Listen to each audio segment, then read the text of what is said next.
नमस्कार, मैं हूं ब्रिज द्विवेदी। एग्रीमीटर में आप सभी का स्वागत है।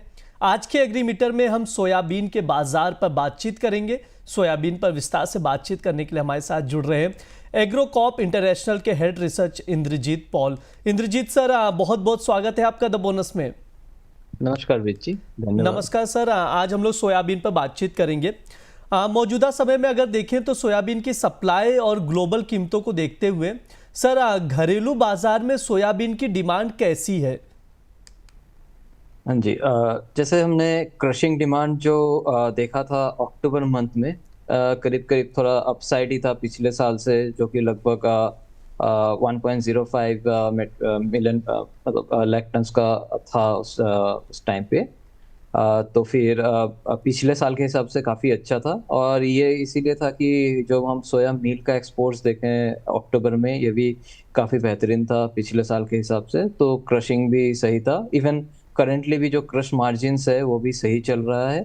और जैसे कि हम देखते हैं सीजनलिटी बेसिस पे, जो सोयाबीन का क्रश होता है वो लगभग आपका अक्टूबर, नवंबर और दिसंबर, इन 3 महीने में लगभग आपका 35% के आसपास क्रश हो जाता है, जो कि ओवरऑल ईयर का डिमांड है उसके उसके बेसिस पे।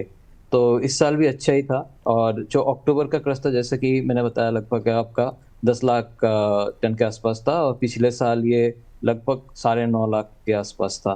तो इस बार थोड़ा अच्छा ही है। इवन नवंबर में भी अच्छा खासा क्रश देखा है, बट डाटा अभी रिलीज होना बाकी है। बट नवंबर क्रश भी सही था। और अगर हम ग्लोबली भी देखें तो ग्लोबली जैसे हमने देखा था, एक स्पाइक आया हुआ था प्राइसेस पे नवंबर मंथ में, जो ग्लोबल सोयाबीन्स में, तो उसी का इम्पैक्ट हमने इंडियन सोयाबीन मील पे भी देखा था, जो कि एक रैली थी नवंबर मंथ में। बट हालांकि फिर प्राइसेस में थोड़ा सा करेक्शन आया, और ये काफी मतलब रिफ्लेक्ट हो रहा है इंटरनेशनल सोयाबीन और सोयाबीन मील के प्राइसेस के साथ।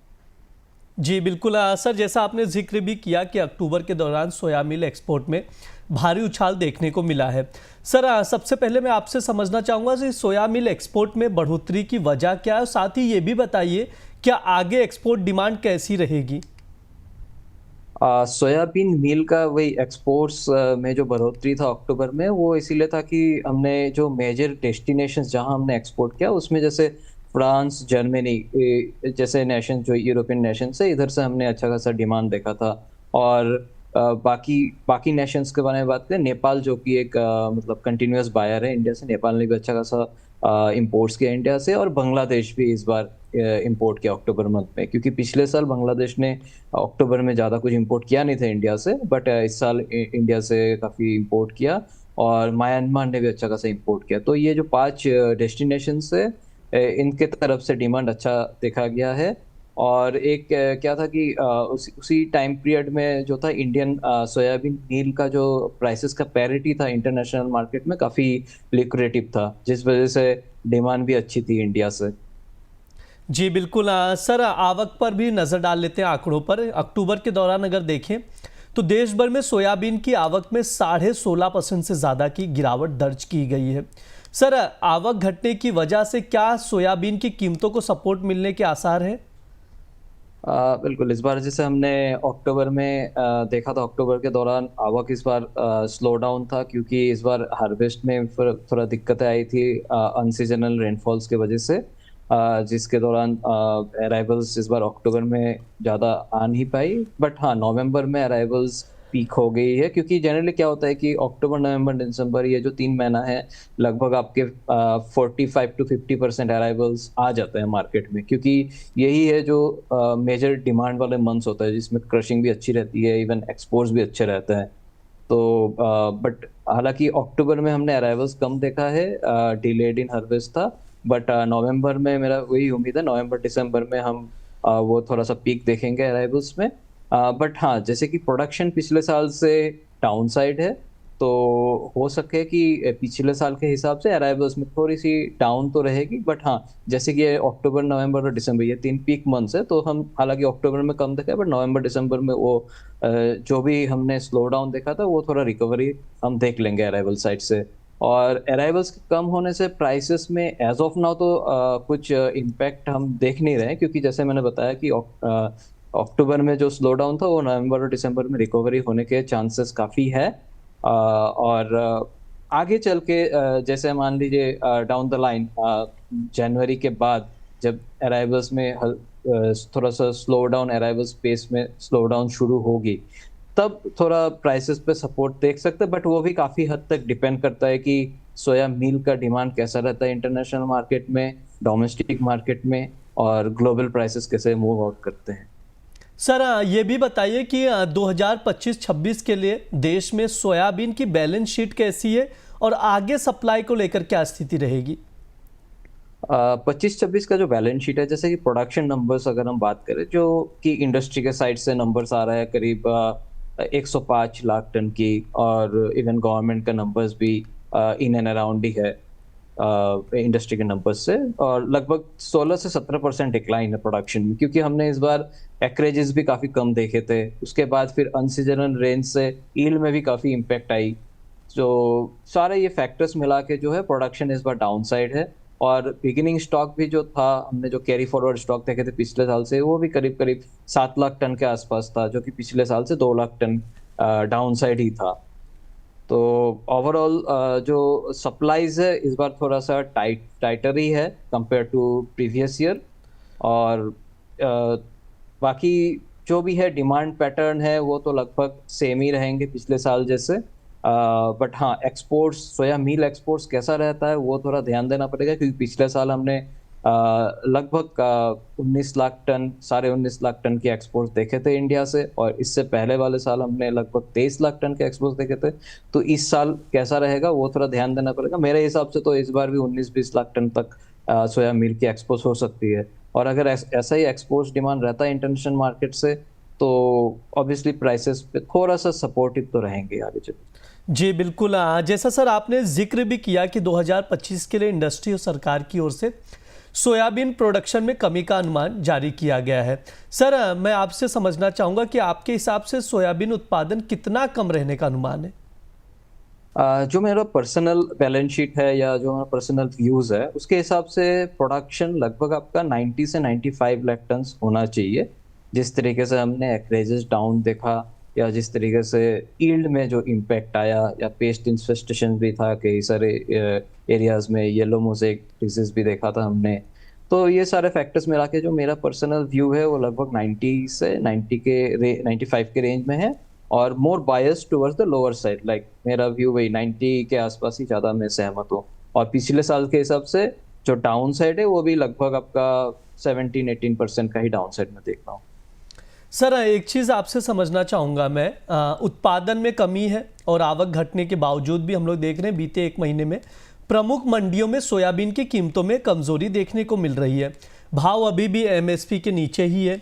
ऐसे में सर सोयाबीन की कीमतों में तेजी का दौर कब तक शुरू होने की उम्मीद नजर आ रही है?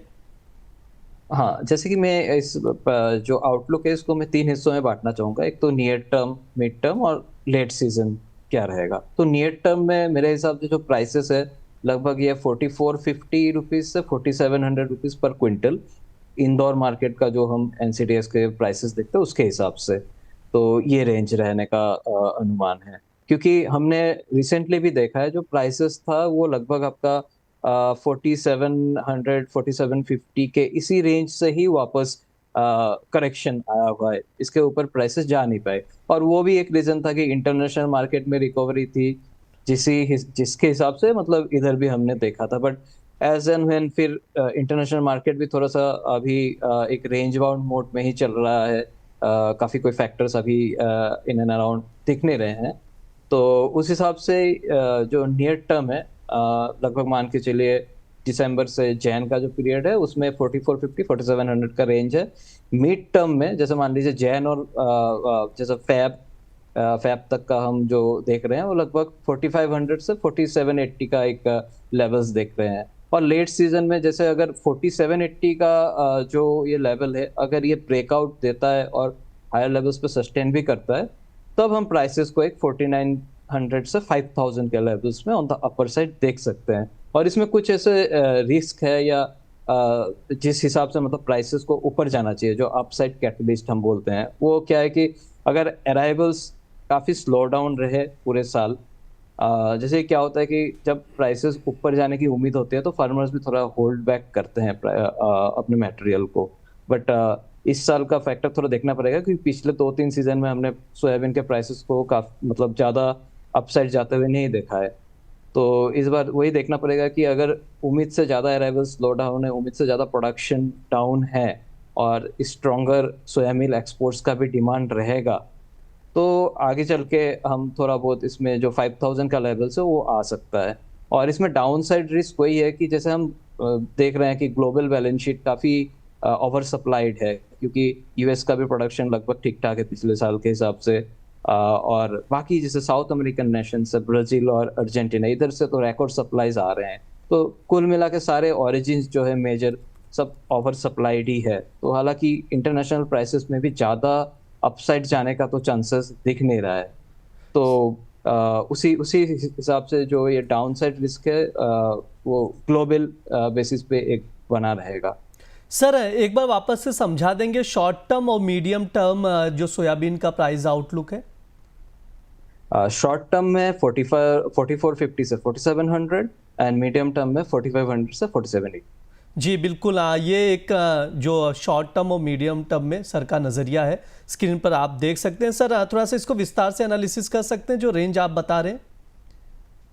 हाँ, शॉर्ट टर्म में जैसे 4450 से 4700 का है, क्योंकि एज एंड व्हेन जैसे थोड़ा बहुत आपका क्या बोलते हैं अराइवल्स स्लो डाउन होंगे आफ्टर जैन, और थोड़ा क्रशिंग एक्टिविटीज भी रहेंगे, या क्रशर्स का जो स्टॉक्स है वो भी रिबिल्ड होंगे उस टाइम पे, तो एक प्राइसेस 4780 तक वापस जा सकती है। और इसके बाद जो जनरल हम देखते हैं मार्च के बाद थोड़ा सा डल पीरियड हो जाता है, इसलिए जो भी अपसाइड है वो मार्च तक ही आना चाहिए मेरे ख्याल से। जी बिल्कुल, ये प्राइस आउटलुक है। ओवरऑल हमने सोयाबीन पर जो फंडामेंटल्स थे वो समझे, प्रोडक्शन पर बातचीत की गई, प्राइस आउटलुक पर विस्तार से चर्चा की गई है। सर कोई डिस्क्लेमर रहेगा आपकी ओर से? हाँ, सोयाबीन में मेरे या मेरे कंपनी की तरफ से कोई पोजीशन है नहीं। हम ये शेयर करते हैं just for general market information. बहुत बहुत शुक्रिया सर आज की चर्चा में जुड़ने के लिए। धन्यवाद। धन्यवाद सर। ये हमारा एग्री मीटर शो है। इस दौरान तमाम एग्री कमोडिटीज़ पर विस्तार से हम लोग चर्चा करते हैं। इस बार सोयाबीन पर बातचीत की गई है और तमाम चीज़ें बताई गई हैं। फंडामेंटल प्रोडक्शन के बारे में बताया गया है, घरेलू डिमांड कैसी है उस पर भी बातचीत की गई और कुछ प्राइस आउटलुक भी बताए गए हैं जिन पर आप लोग नज़र बनाकर चल सकते हैं। फिलहाल के लिए एग्री मीटर में इतना ही रहेगा। आप लोग बने रहिए द बोनस के साथ। धन्यवाद।